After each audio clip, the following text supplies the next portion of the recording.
cousins didn't want to go inside the attic because they were all scared. They forced me to go first and open the chest. So when I went in the attic and saw the chest, I unlocked it and I opened it and I saw a skeleton in the chest. Here's a story time from about, I think, first grade. So my school playground had like a playground and then it had like a big field around it. And it was all gated off and it had trees all surrounding it with like neighborhoods behind. Anyways, I had a best friend named, let's call her Maddie. And then I had another really good friend, and she was 1 grade higher than me, and she had 2 twin best friends. So anyways, they supposedly saw Chucky in the woods, and they would not stop talking about it. And like, I was in first grade, like of course I was gonna get scared. Like, what else would a first grader do? So I got really scared and went to go tell my best friend, Maddie. And she got really freaked out too and told on me. I got sent to the dean because I was scared. My mom nearly threw me out of the car. Like, I don't know. So I am going to be talking about how me and my friends almost got kidnapped. So me and my homies were walking home from school and talking about how mean our history teacher was until we saw this van driving slowly towards us and we were all confused, so we started walking a bit faster, but the van had caught up to us. And there was this creepy dude inside the van and he kept asking us these weird questions and we felt really uncomfortable. So after a while of us talking to the van, I ended up running away as fast as I could, and soon my homies started running with me and the van was chasing us and we were out of breath and scared for our lives. But luckily we saw my neighbor and we ran inside the neighbor's house. So my neighbor was really confused, but when we told him what was happening, he was very understanding and made sure we got home safe. Credit Karma helps members get approved for a credit card 66% more often with Karma Confidence technology. But if you purchase on with wheelbarrow cash, you probably don't need it. Get the money app that shows your chances at a great credit card. Create your own karma with Credit Karma.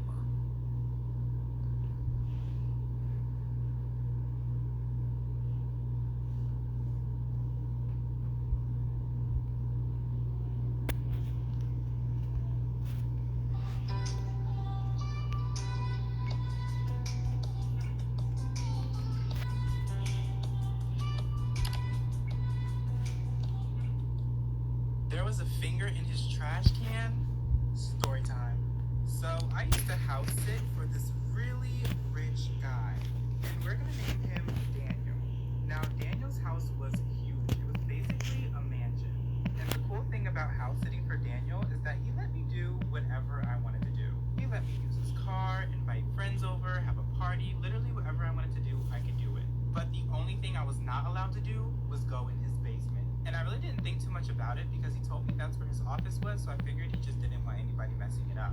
Until the last time I house sat for him, I got a little bit nosy and I went down into the basement. Now the basement was huge. Literally my entire house could fit in his basement. And one thing caught my eye.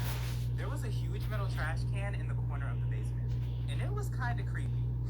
So unfortunately, I walk over to it, I open up the lid, and I look inside, and the first thing I see right on top is a human finger. Story time about the boy across the street who used to stalk me. So a little background information.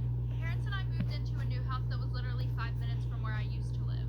But I went to private school, and almost all the other kids in my town went to the public school. So I didn't really know a lot of the kids in my town. Well, a week after we moved in, our neighbors across the street invited us to a barbecue. While we were there, I started talking to our neighbor's older son, and him and I started to get along really well. Their older son was a senior, I was a sophomore, and their younger son was a freshman. Well, I kind of talked to the younger son, but he was just like giving me really weird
outside every single morning on his porch watching me.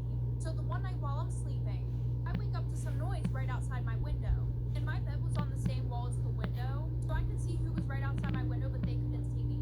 Well, I look, and guess who it is? It's Mac trying to get inside of my window. So I quietly call my dad, and it's like 3 in the morning. So I tell my dad what's going on. So he goes outside and nobody's there. Who's The this? next day we check the cameras. It's footage of him jerking off outside my window, trying to break into my room with a crowbar. Luckily, I was staying at a friend's that night, taking pictures of me outside my window. So we showed his parents. Then we moved and they sent him to a mental hospital. I'm convinced my neighbor is a serial killer.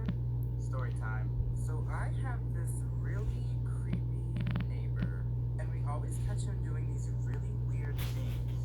Like, for instance, we saw him coming out of the woods late at night covered in dirt. We even got the police called on him once because he was peeking through our other neighbor's window. Like, the man is just really weird. So a couple nights ago, it had to be like 1 in the morning. My family was woken up by loud banging on the door. Now we're all freaking out, so my dad goes to answer the door. But when he opens the door, my neighbor is standing there, and he was covered in what looked like blood. So my dad obviously questions him, and he's like, "What do you want? Like, what are you doing here?" And my neighbor's like, "Oh, sorry, I thought your kids would be home alone. I just came to check on them." Well, my dad was not liking that answer, so he started arguing with the man. Our mom ends up calling the police. When they got there, they couldn't even really arrest him because he didn't do anything wrong. And I was like, "What about the blood?" This woman killed over 600 men with makeup, and you won't believe how. And if you stay to the end, I'll give you a cookie. Julia Tofana lived in Italy in the 17th century when women didn't have rights. She then developed her own poison and called it Aqua Tofana. It was colorless, tasteless, and it could kill a man in only 4 drops, leaving no trace at all. She sold it to women disguised as makeup so they could kill their husbands. This went on for decades until police discovered that she was one of the most successful poisoners in history. She was then executed by guillotine, and here's your cookie. Story time about how my boyfriend and I got robbed for $3,000. And I know someone's about to be like, $3,000 isn't even a lot of money. We were both teenagers and both saved up a year's worth of paychecks for this, so it was a lot of money to us. So my boyfriend and I were looking for a car that we could use for about a year or so, and we found this one guy on Facebook. And the car looked too good for the price that he was selling it at, but I got in contact, asked him if he would meet me somewhere, and then he started being super sketchy. He was like, well, I still have to do some work on it, so can you guys come to my house? So we drove an hour away to his place, and we pull up to this apartment, and we drive around a few times, and the car's nowhere to be seen. So he meets us outside, we go in his house, super nice, offered us drinks and everything, and then he goes, okay, can I have the money now? And we're like, well, we want to see the car. And he goes, you guys can see the car after you give me the money, I just don't want to get robbed. So we give him the money, and he goes to the back to count it, like part 2. Part 2 are my boyfriend and I getting robbed. So like I said, we gave him the money, and he said he had to go to the back to count it. So I look over at my boyfriend, and he's shaking his head because we already knew what was going on at this point. And as soon as I hear footsteps, I turn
5 mix and match at Burger King. Want them as a side? Duh. A snack? Obviously. A meal? Yes. Mix and match chicken fries your way. I'm 2 for 5. Only at Burger King.